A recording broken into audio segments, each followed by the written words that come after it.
Happy Sunday and welcome to Sunday School Simplified. If you haven't joined us before, this is where we take our Sunday school lesson and squeeze it into a short, sweet video that is good for all ages.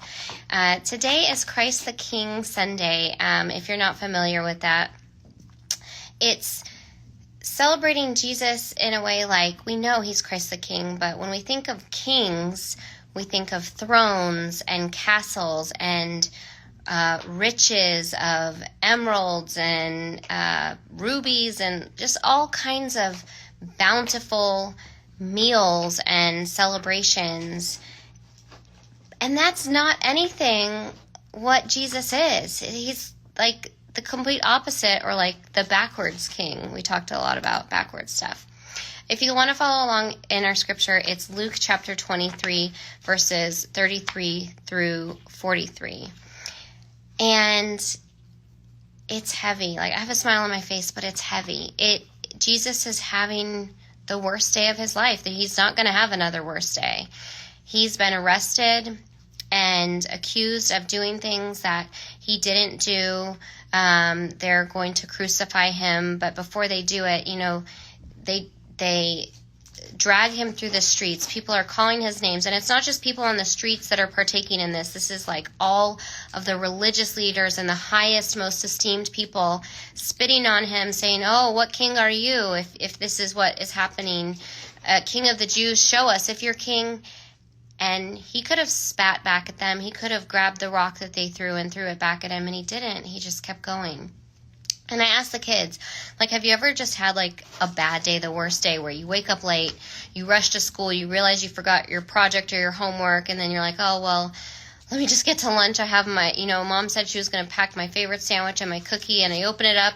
She forgot the cookie. You go to eat your sandwich, and you're in such a rush that you spill your drink, and your sandwich gets all mushy. And you're like, okay, let's get to, like, recess and the end of the day. And then you get to recess, and you're like, ooh, I'm going to do the monkey bars. Those make me feel really good. And then you fall and you break your arm. I know somebody that just happened to.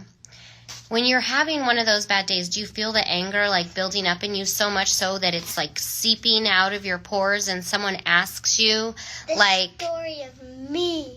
The story of Ellie. Because I also spilled my water on my goldfish. I know. It's a terrible, no good, very bad day. I think that's how it goes for Alexander. Anyways, someone asks you, are you okay? And before you can stop yourself, you say, leave me alone.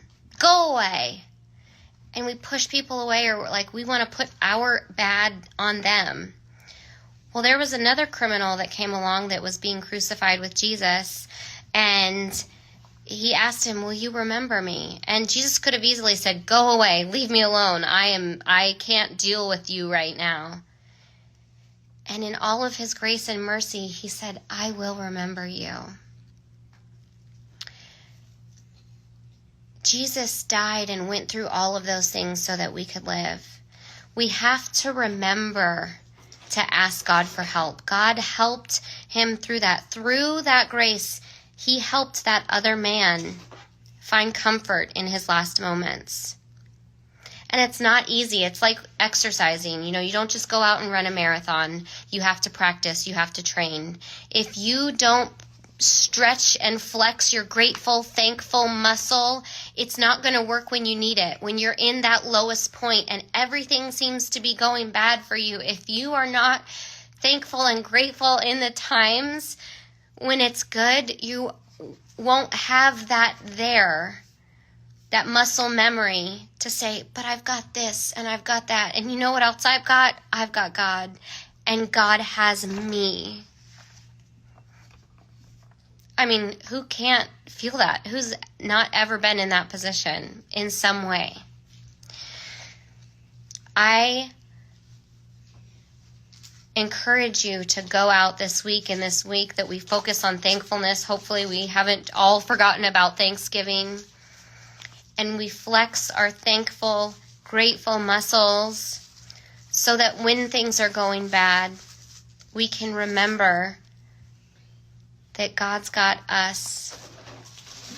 We've got him and he's got us. I pray that you have a healthy, happy, safe week, and we'll see you on the next one.